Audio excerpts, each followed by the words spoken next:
Bismillahirrahmanirrahim.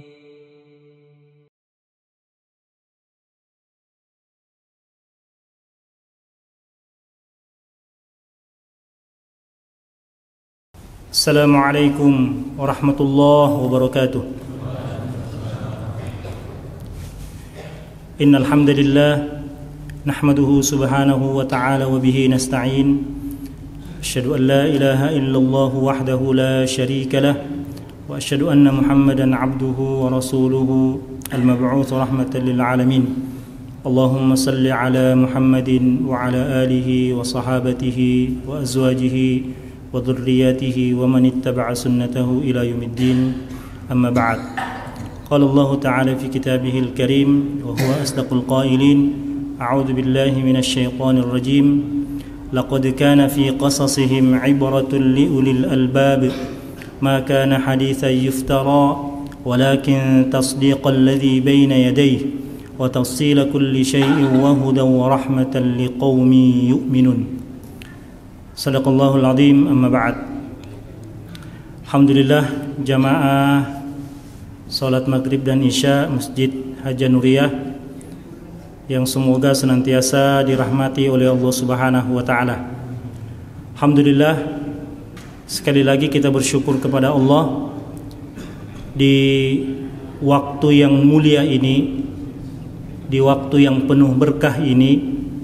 Saya katakan mulia karena memang ada hadis Nabi yang menyebutkan siapa yang selesai sholat kemudian duduk berdiam menunggu waktu sholat berikutnya, maka para malaikat akan beristighfar untuknya, akan mendoakan kepada orang tersebut, dan selagi dia berada di masjid menunggu waktu sholat berikutnya terhitung sama seperti dia sedang melaksanakan sholat. Subhanallah, yang kita lakukan pada kesempatan maghrib ini sebagaimana yang disebutkan oleh Rasulullah sallallahu alaihi wasallam. Mendadak ya. Kami tadi ditelepon, yang seyogianya mengisi adalah Ustadz Arif. Beliau dapat ujian, tiba-tiba anak beliau sakit. Kita doakan mudah-mudahan anak beliau segera disembuhkan oleh Allah Subhanahu wa taala. Maghrib ini insyaallah kami mencoba menyegarkan ulang kisah yang diabadikan oleh Allah di dalam Al-Quran. Di akhir surah Yusuf, Allah Subhanahu wa ta'ala memberikan garansi, menjamin bahwa setiap kita menemukan kisah di dalam Al-Quran, maka kisah itu akan padat dengan pelajaran. Laqad kana fi qasasihim 'ibratun liulil albab. Kemudian Allah menyebutkan tidak ada kisah di dalam Al-Quran itu yang sifatnya hanya fiksi, dongeng, dibuat-buat. Maka na haditsa yuftara walakin tasdiqal ladzi baina yadayhi. Tapi dia adalah kebenaran yang datang dari Allah Subhanahu wa taala. Maka pada kesempatan maghrib ini saya ingin mengangkat kisah yang sebenarnya kisah ini adalah kisah yang banyak sekali diulang oleh Allah di dalam Al-Quran. Sosok yang kita boleh sebut sosok yang fenomenal ya. Beliau adalah Nabiullah Musa alaihi salam. Tidak ada nabi yang namanya diulang lebih banyak daripada Nabi Musa, dan tidak ada kisah yang lebih banyak diceritakan oleh Allah di dalam Al-Quran melebihi kisah Nabi Musa. Bahkan surah Al-Baqarah, surah terpanjang 2 juz 4 lembar, itu namanya adalah Al-Baqarah. Diambil dari kisah Nabi Musa bersama dengan sapi betina. Namun untuk maghrib ini saya ingin mengangkat kisah beliau yang terdapat di dalam surah Al-Qasas. Begitu panjang ya.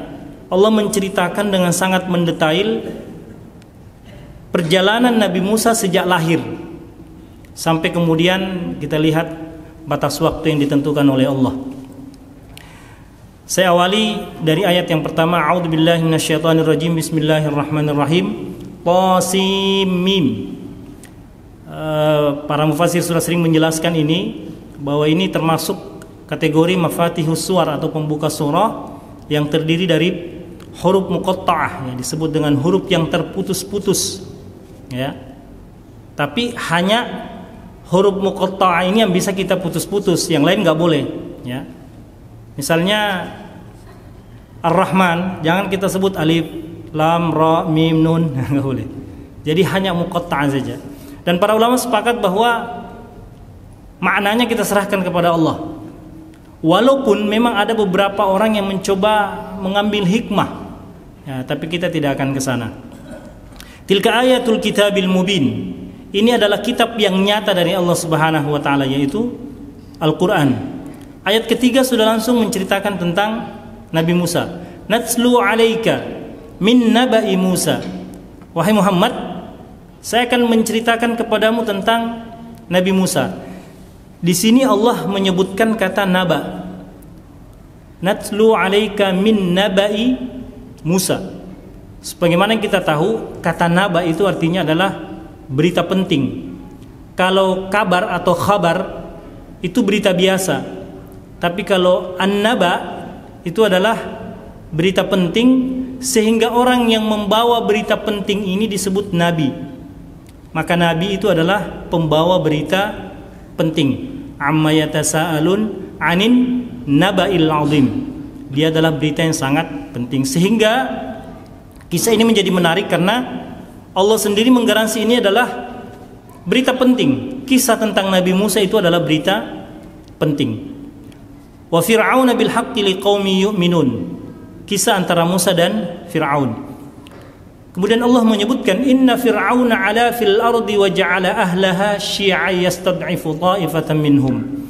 Diceritakan oleh Allah Subhanahu wa taala pada ayat yang keempat ini bahwa Musa termasuk raja yang kejam dan zalim, yudabbihu abna'ahum wa yastahyi nisa'ahum, di mana dia membunuh. Ya, karena di sini menyebutkan kata yudabbihu, bukan yuqattilu, maka mufassir menyebutkan cara Fir'aun membunuh bayi-bayi yang lahir laki-laki ketika itu dengan cara disembelih. Ya, bukan dicekek atau diracuni atau dibuang ke air atau dibakar, tidak, disembelih. Karena menggunakan kata zabaha, yudabbihu abna'ahum. Setiap bayi laki-laki yang lahir ketika itu disembelih oleh Fir'aun, sebagaimana kita sudah fahami, berdasarkan masukan dari tukang-tukang sihirnya atau para menteri-menterinya yang mengatakan bahwa yang akan merongrong kerajaan Fir'aun adalah laki-laki dari kalangan Bani Israel. Yang kita tahu Bani Israel itu adalah sukunya Nabi Musa, kemudian Fir'aun sendiri berasal dari suku Qibti. Dan itu ada dua suku yang sangat bertolak belakang. Ketika Fir'aun menjadi raja, maka suku Qibti ini adalah suku yang mendapatkan perlakuan istimewa. Dialah yang menempati posisi-posisi istimewa di pemerintahan atau di kerajaan. Ya, mungkin kalau sekarang yang kepala dinas, yang pokoknya yang kepala-kepala lah, ya. Posisi-posisi penting. Adapun Bani Israel disebutkan oleh para mufassir itu ditempatkan di posisi-posisi bawah, yang pekerjaan-pekerjaan kasar, yang pekerjaan-pekerjaan berat, yang berkaitan dengan fisik. Intinya disiksa. Dan puncaknya dia menyembelih setiap bayi laki-laki. Ayat berikutnya, ya, kita langsung masuk ke substansi kisah. Pada waktu mendengarkan instruksi atau kepres, nah ini masuk kepres, ya, keputusan presiden. Dan pada waktu itu Fir'aun itu adalah presiden yang sangat otoriter, di mana tidak ada satupun lembaga, organisasi, ormas, lembaga mahasiswa yang berani demo. Nggak ada. Kalau presiden mengeluarkan keputusan, Fir'aun mengeluarkan keputusan, semuanya sami'na wa ata'na. Itu dahsyat sekali memang tirani kekuasaan Fir'aun. Ibunya Nabi Musa tentu bingung apa yang harus dia lakukan. Maka pada ayat yang ketujuh Allah Subhanahu wa taala menyebutkan di sini wa auhayna ila ummi Musa an alqih. Jadi wa auhayna ila ummi Musa an ardi fa idza khifti alaihi fa alqihi fil yammi wa la takhafi wa la tahzani. Ini ada kalimat wa auhayna, dan Allah mewahyukan. Jadi selama ini kita fahami bahwa wahyu itu adalah firman Allah yang diturunkan kepada Nabi. Ternyata di dalam Al-Quran kata wahyu itu setidaknya ada 4 atau 5 ya, yang digunakan oleh Al-Quran. Yang pertama wahyu itu kepada Nabi, wa auhayna ila Musa, kami wahyukan kepada Musa. Yang kedua kepada yang bukan Nabi, contohnya ibunya Musa, wa auhayna ila ummi Musa. Yang ketiga kepada binatang, khususnya dalam hal ini adalah lebah, wa auhayna ila nahl anittakhidhi minal jibali buyuta wa minasyajar, dan seterusnya. Kami wahyukan kepada lebah. Allah juga menggunakan kata wahyu. Yang keempat setan. Setan juga menggunakan kata wahyu. Wa inna syayatina la yuhuna ila awliyaihim. Setan-setan itu mewahyukan kepada sahabat-sahabatnya, kepada aulianya, kepada pengikut setianya. Yang terakhir wahyu juga Allah gunakan kepada bumi. Ya. Bi anna rabbaka auhalaha, ya, di dalam surah apa, Al-Qari'ah sebelumnya, idza zalzalah, astagfirullah, idza zulzilatil ardu zilzalaha wa akhrajatil ardu athqalaha wa qala al insanu ma laha yauma idin tuhadditsu akhbaraha bi anna rabbaka auhalaha. Jadi bumi mendapatkan wahyu dari Allah untuk mengeluarkan isi perutnya, untuk membuat gempa, dan gempanya keseluruhan. Jadi gempa pada hari kiamat nanti bukan gempa sektoral, bukan gempa per wilayah, ya. Kalau sekarang gempa di Turki, di sini tidak, ya. Bahkan di Indonesia gempa di Jawa, di sini tidak. Nanti gempanya secara keseluruhan. Itu karena bumi mendapatkan wahyu. Sehingga wahyu di sini menurut para ulama itu sesungguhnya adalah sinyal atau kode, ya, dari satu pihak ke pihak lain, yang mana kedua belah pihak sudah saling memahami. Itu yang digunakan Allah kepada ibu Musa. Ibu Musa mendapatkan wahyu agar memasukkan bayi Musa ke dalam sebuah tempat, kita sering dengarnya peti, ya, peti. Lalu kemudian diperintahkan untuk meletakkan peti tersebut ke dalam Sungai Nil. Ya, ini pelajaran berharga bahwa kalau itu perintah Allah, jalankan saja, tidak masuk di akal. Ini di mana logikanya? Kenapa harus dihanyutkan di sungai? Siapa yang jaga keselamatannya? Apakah di sungai tidak ada buaya? Apakah nanti tidak hanyut ke mana-mana? Tapi ummi Musa atau ibunya Musa dapat perintah dari Allah, laksanakan. Jadi kalau sudah orang beriman itu keyakinannya penuh, ya, maka dia memang tidak lagi ada tercampuri dengan keraguan setiap ada perintah Allah. Salat, ya kita salat saja. Terserah apa nanti hasil yang akan Allah Subhanahu wa taala berikan. Disuruh sedekah, sedekah saja. Ya, disuruh umrah saja. Pokoknya laksanakan saja apa yang menjadi perintah Allah Subhanahu wa taala. Lalu kemudian Allah Subhanahu wa taala menyebutkan atau memberikan garansi, inna radduhu ilaiki wa ja'iluhu minal mursalin. Kami akan kembalikan Musa ini, ya, kepada ibunya. Jadi Allah menyampaikan kepada ibunya, tenang, saya akan kembalikan anakmu dan saya akan lantik dia menjadi rasul. Faltaqatahu alu fir'aun liyakuna lahum aduwwan wa hazana. Peti itu atas skenario Allah ditemukan oleh, sebagaimana kita tahu, Asia, istri dari Fir'aun. Tidak disebutkan memang dalam Al-Quran nama Asia ini, dia hanya disebutkan imra'atu Fir'aun, istrinya Fir'aun, tapi kemudian mufassir menjelaskan bahwa namanya adalah Asia. Yang aneh, ya, yang ajaib, karena Allah mentakdirkan memang Asia ini mandul, Sehingga ketika melihat bayi, ya, naluri fitrahnya sebagai seorang ibu itu langsung terpanggil. Enggak ada sama sekali niat di dalam benak Asia, istri Firaun, untuk mencelakakan bayi tersebut. Yang ada adalah keinginan untuk merawat, keinginan untuk memiliki, keinginan untuk mengasuh bayi tersebut. Tapi yang perlu kita pahami bahwa menurut mufassir ketika itu dari segi tampilan fisik itu ada perbedaan antara suku Kipti dan Bani Israel.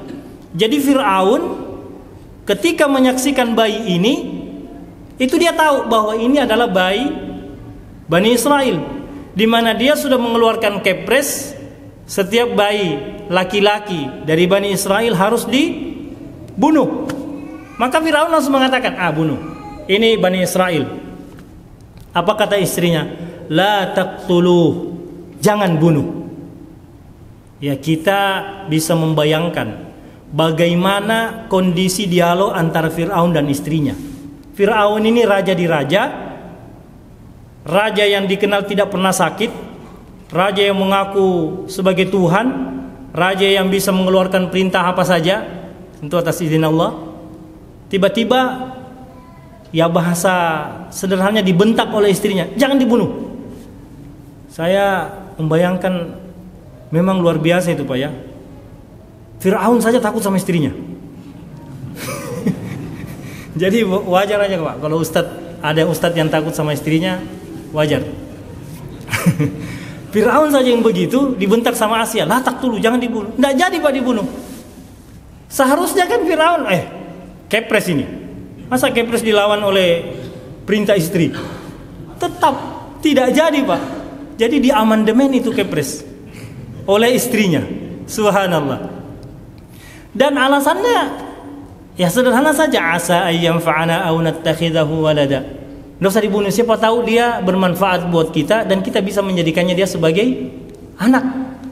Wah, ini kan alasan yang sangat sederhana ya, sangat masuk di akal. Kalau kemudian Firaun mengatakan, cari saja anak dari suku Kipti, kalau sekedar mau ngasuh anak, banyak anak bayi yang lain. Tapi itu Pak, disitulah kekuatan seorang istri. Jadi hati-hati kepada istri Pak. Lalu kemudian setelah bayi ini ditemukan oleh Asia, dan ternyata ketika bayi ini ditemukan, ya, sebelumnya ketika ibunya Musa melepaskan bayi ini disebutkan wa asbaha fuadu ummi Musa farigha. Hatinya galau, hatinya sedih, ya. Bayangkan melepaskan anak bayi darah daging, anak kandung, ke sungai dan tidak tahu nasibnya seperti apa. Sehingga ibunya Fir'aun ya hanya berkata kepada saudaranya Fir'aun yang perempuan, wa qalat li ukhtihi qussi fabasarat bihi an junubi wa hum la yash'urun. Ikutin adikmu ini kemana arahnya arus sungai ini mengantar bayi adikmu ini. Dan saudari perempuannya ini menyaksikan bahwa ternyata peti ini mengarah kepada istana Fir'aun. Sehingga sudah terbayang, matilah sudah, selesai, tamat riwayat. Ya. Sehingga di sini disebutkan, ya, in kadat latubdi bihi laula arrabatna ala qalbiha litakuna minal mu'minin. Hampir saja ibunya Musa itu teriak kepada Asia, ya, atau kepada orang yang menemukan itu anakku itu, jangan diapa-apain, tolong dijaga. Kalau dia sampai teriak begitu kan selesai urusan. Tapi Allah membuat dia bisa menahan diri, dan skenario Allah lebih indah daripada itu. Kenapa? Sebab pada ayat selanjutnya Allah menyatakan wa harramna 'alaihi al-maradi'a min qabl faqalat hal adullukum 'ala man yakfulu 'ala ahli baitin yakfuluna. Jadi ketika diambil oleh Asia dalam posisi sebagai bayi, tentu Musa menangis karena ingin menyusui, ya, ingin menyusui. Mungkin waktu itu belum dikenal susu formula, ya, sehingga tidak ada alternatif lain selain menyusui. Maka yang dilakukan oleh Asia, karena dia mandul, jelas dia tidak punya ASI, dia mengumumkan kepada seluruh ibu-ibu yang punya ASI, ya, silakan datang untuk menyusui anak angkat saya.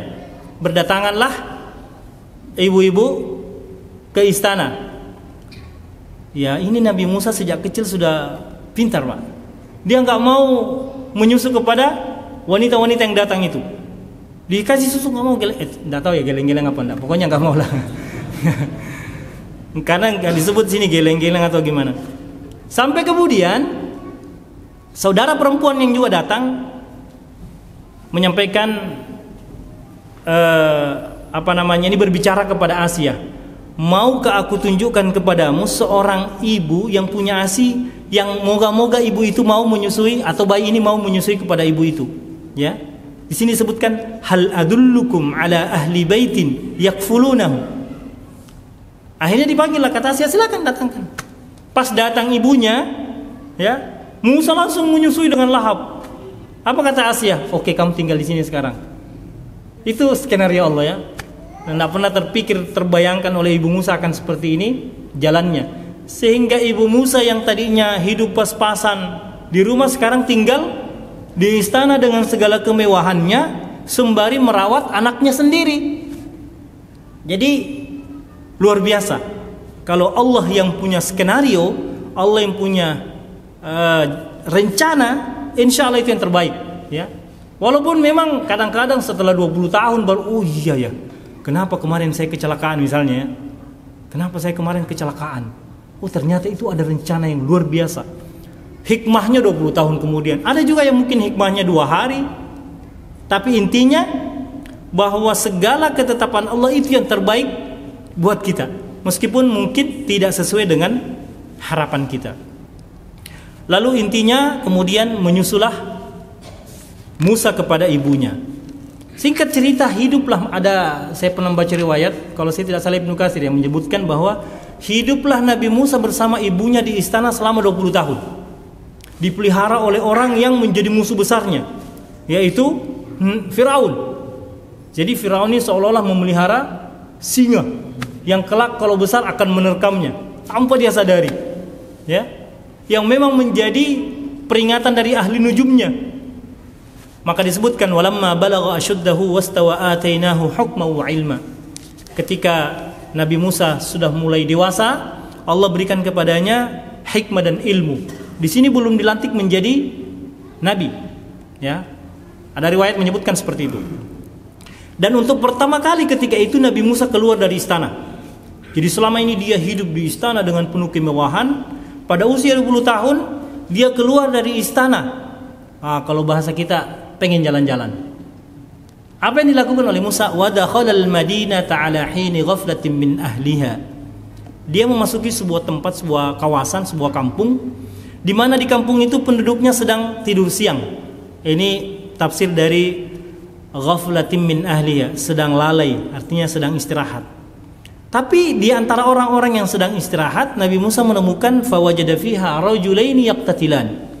Dia menemukan 2 orang yang sedang berkelahi. Ya, hada min syi'atihi wa hada min adui.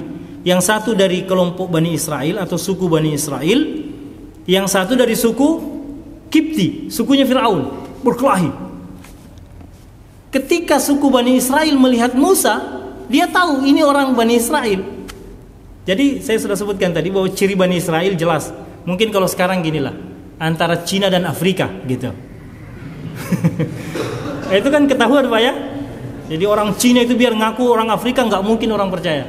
Biar menangis darah dia, saya Afrika Pak, nggak mungkin. Kamu Cina, ya. Karena mohon maaf ya, pasti ada kelebihan dan kekurangan kan. Ya kira-kira begitulah. Maka suku Bani Israel melihat Musa, dia langsung apa? Fastaghathahu alladhi min syi'atihi 'ala alladhi min adwi. Tolong saya. Saya sedang menghadapi masalah ini dengan orang Kipti. Nabi Musa timbul fanatisme kesukuan. Jadi itu memang Pak fitrah itu ya, fanatisme kesukuan. Bapak-bapak kalau misalnya merantau ke Inggris, ketemu orang Banjar Pak, lagi kelahi sama orang Inggris, nggak mungkin Bapak menolong orang Inggris. Ini bubuhan saya ini. ya, pasti kita akan membela orang Banjar. Fanatisme kesukuan. Nabi Musa, fanatisme kesukuannya muncul. Yang terjadi, fawaqazahu Musa faqawa alaihi. Dia langsung tinju itu orang Kipti, mati. Jadi memang pukulannya Nabi Musa dahsyat ya. Satu kali pukul aja, faqadha alaihi. Orang suku Kipti langsung mati. Apa yang terjadi? Ketika orang suku Kipti ini mati, Musa langsung sadar. Apa yang dia lakukan? Qala hadza min amali syaitan. Ini perbuatan setan ini. Kenapa saya lakukan? Menyesal. Lalu kemudian Nabi Musa berdoa. Qala rabbi inni zalamtu nafsi faghfirli faghfara lah. Ya Allah, ampuni saya. Jadi sebelum dilantik menjadi nabi, Nabi Musa sudah beriman kepada Allah Subhanahu wa taala. Dan ini juga menafikan pendapat yang mengatakan bahwa Nabi Musa tidak berdosa itu memukul orang suku Kipti. Kenapa? Orang ini sukunya Firaun, suku yang selama ini menjajah, menindas. Nabi Musa merasa bersalah, kemudian meminta ampun dan diampuni oleh Allah.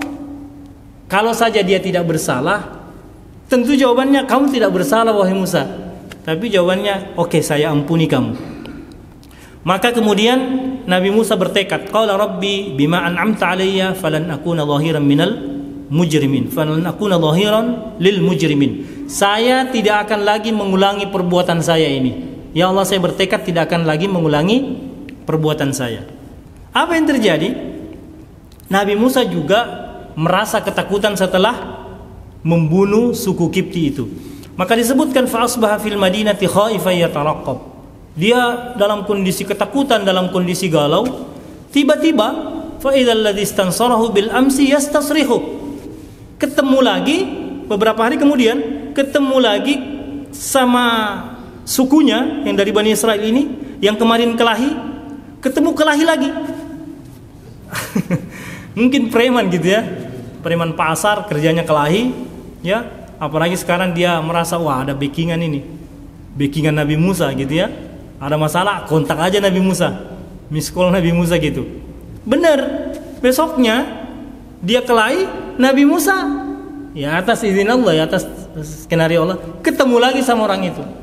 Apa dia katakan? Musa, tolong saya lagi menghadapi ini. Nabi Musa tidak mau.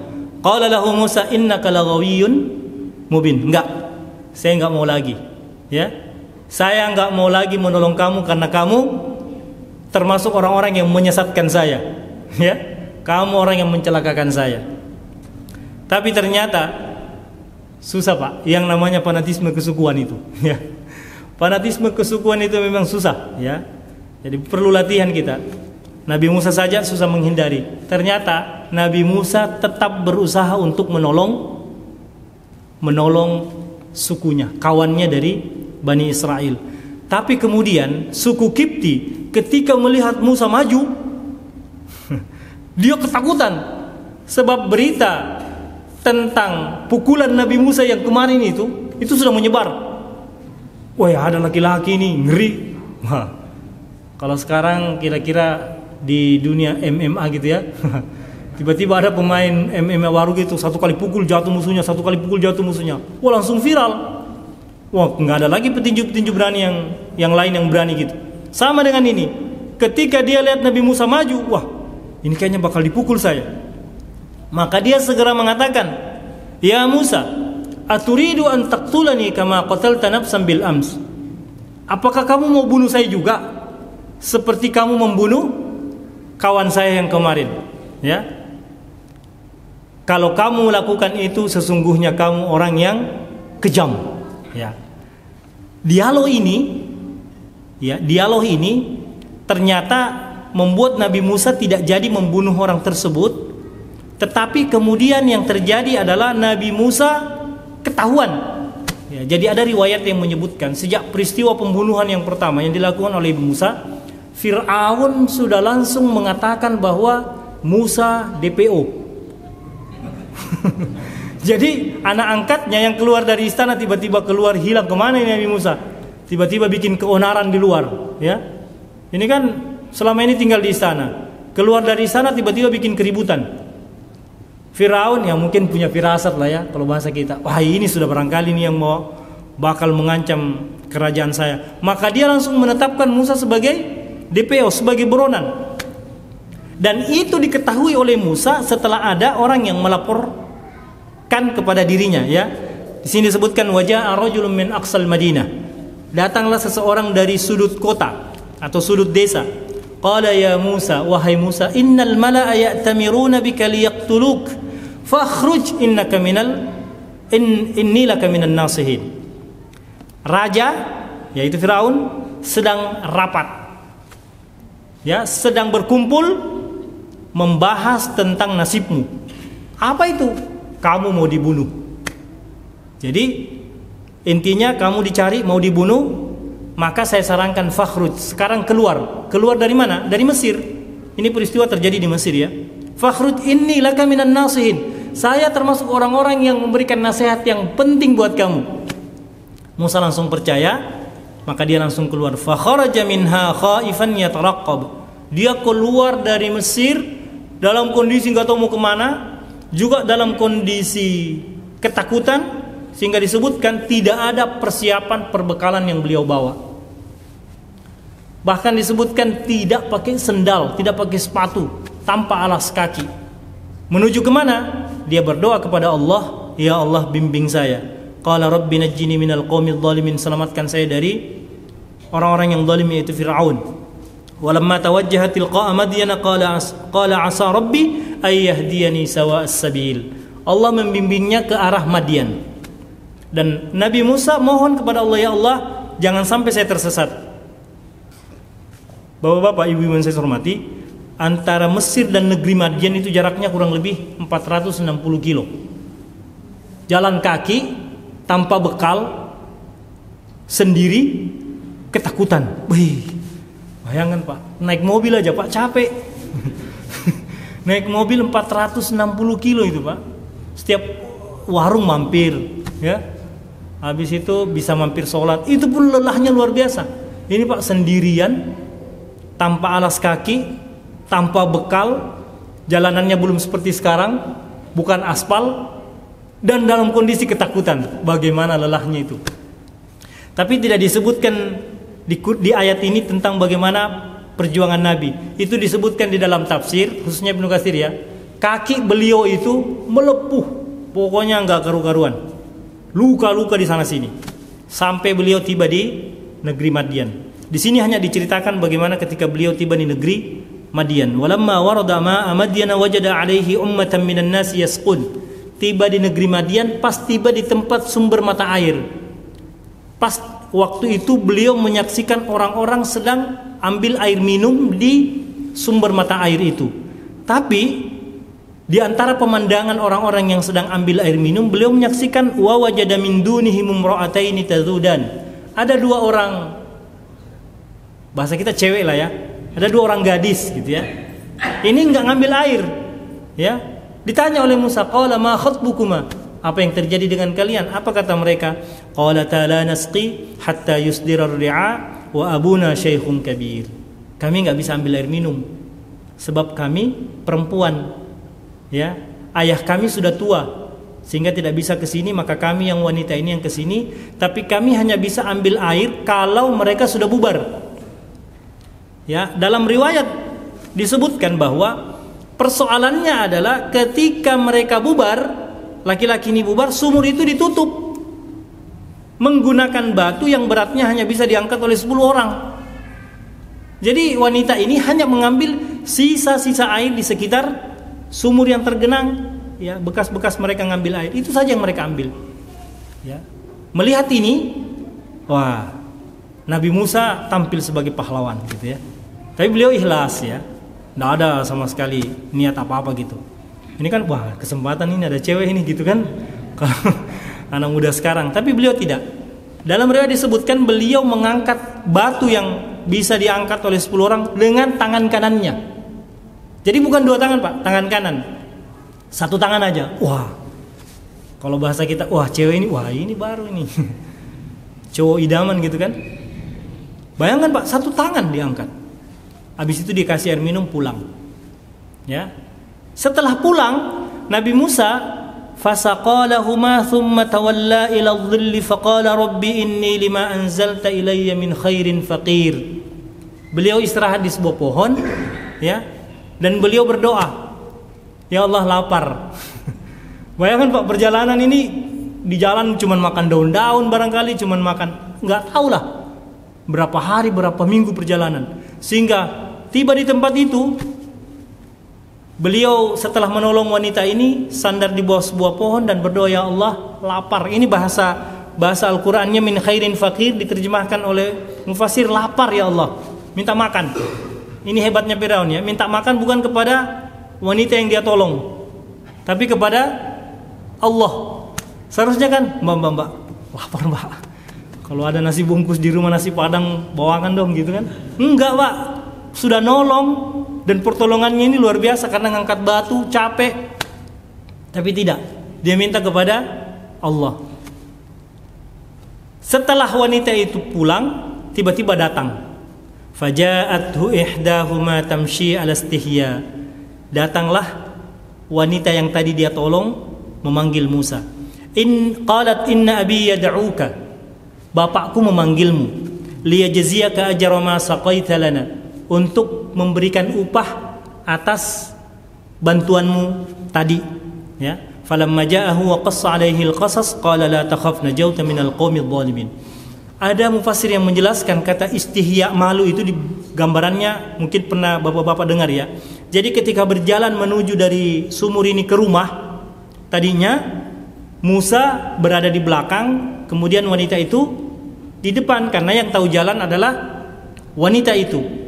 Tapi karena wanita itu pakai rok ya, tersingkap-singkap roknya, ditiup angin, Nabi Musa nggak tahan. Mbak, kamu di belakang. Terus gimana caranya tahu jalan? Pokoknya kalau belok kiri lempar batu ke kiri, gitu ya. Belok kanan lempar batu ke kanan gitu. Atau teriak aja kiri kanan. Ya, ada yang mengatakan seperti itu ya. Karena Nabi Musa nggak tahu jalan, tapi Nabi Musa menghindari fitnah. Subhanallah, ini luar biasa ini. Hanya berdua dengan wanita masih bisa menjaga muruah, menjaga fitnah. Sampai di tempat itu ada yang mengatakan ayah dari anak ini adalah Nabi Syuaib. Lalu kemudian Nabi Musa menceritakan tentang nasibnya dan Syuaib mengatakan, atau orang tua dari perempuan ini mengatakan, qala najauta minal qaumidh dhalimin. Sekarang kamu aman. Firaun itu hanya berkuasa di negeri Mesir. Di sini kamu mendapatkan apa istilahnya? Kalau perlindungan suaka politik lah, ya. Ini negeri yang berbeda. Di sini dia tidak punya kekuasaan. Sekarang kamu dapat suaka politik, suaka perlindungan keamanan. Tenang aja, aman sudah. Tiba-tiba dalam kondisi seperti itu, nah ini yang menarik karena anak perempuannya kemudian berkata, qalat ihdahuma ya abati istajirhu inna khaira man istajartal qawiyul amin. Pak, gimana kalau mas ini kita sewa tenaganya untuk kerja sama kita? Nah, jadi saran dari anak wanitanya apa? Bagaimana kalau kita suruh dia kerja di tempat ini? Tapi ini bapaknya cepat paham Pak maksud dari anaknya. Ya bagusnya bapak-bapak itu begitulah kalau punya anak gadis ya, cepat menangkap sinyal gitu. Oh, bapaknya ini tahu, ini anakku tertarik sama ini anak muda ini. Apa kata dia? Qala inni uridu an unkihaka ihda binatayya hatain. Hai Musa, saya mau menikahkan kamu dengan anakku. Jadi anaknya ini sebenarnya memang tertarik sama Nabi Musa, tapi malu mengungkapkan. Dia hanya mengatakan, Pak, bagaimana kalau dia kerja sama kita? Alasannya dua, inna khaira man istajartal qawiyul amin. Dia kuat dan terpercaya. Ada ulama yang mengatakan kata kuat itu karena dia mengangkat penutup sumur dengan satu tangan. Terpercaya karena dia bisa dipercaya ketika berjalan dari sumur ke rumah. Ini laki-laki yang bisa dipercaya. Ini sangat tepat untuk kita panggil bekerja sama. Dan dalam dunia manajemen sekarang, nah ini yang paling dicari Pak. Jujur dan kuat. Ada orang kuat tapi tidak jujur. Ada orang jujur tapi tidak kuat Pak. Tidak kuat menghadapi resiko, akhirnya dia bohong, ya. Jadi penting itu jujur dan kuat. Tapi tawaran pernikahan ini berat maharnya, Pak. Apa itu maharnya? Ala an ta'jurani thamaniya hijaj. Kamu harus kerja sama saya 8 tahun. Fa idza atmamta 10 famin 'indik. Tapi kalau kamu sempurnakan 10 tahun boleh juga. Bukan ditawar, Pak, mau ditambah malah. Dan ini, Pak, kerjanya menurut riwayat menggembala kambing. Coba, Pak, Nabi Musa ini bukan laki-laki ecek-ecek, Pak. Bukan kaleng-kaleng. Oh, dia bisa saja. Wah, enggak layak ini. Lihat otot nah. Cari-cari pekerjaan yang lebih keren gitu kan, lebih bergengsi. Tidak, Pak. Menggembala kambing 8 tahun sebagai mahar menikahi anaknya, dan Nabi Musa terima. Jadi ini juga gambaran bahwa pernikahan itu memang sakral, Pak. Jangan dibuat pernikahan itu menjadi acara yang tidak sakral. Harus disakralkan. Intinya Nabi Musa kemudian bekerja selama 10 tahun di tempat itu, karena Nabi Musa sepakat dengan perjanjian ini. Lalu kemudian Nabi Musa menikah dengan, ya, riwayat mengatakan putri dari Nabi Syuaib. Artinya sekarang usia Musa sudah sekitar 40.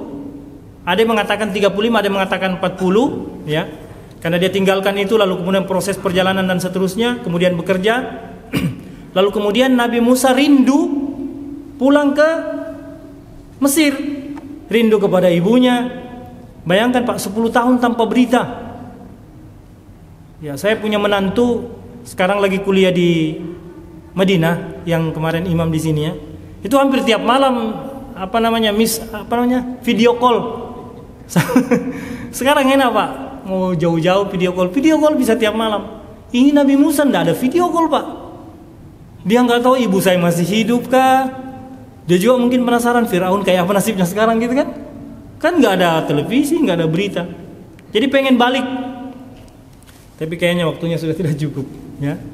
Ya, intinya Nabi Musa kemudian berinisiatif untuk pulang, ya, tapi dengan satu catatan bahwa kepulangannya ke Mesir itu siap-siap menghadapi resiko kalau Firaun masih hidup.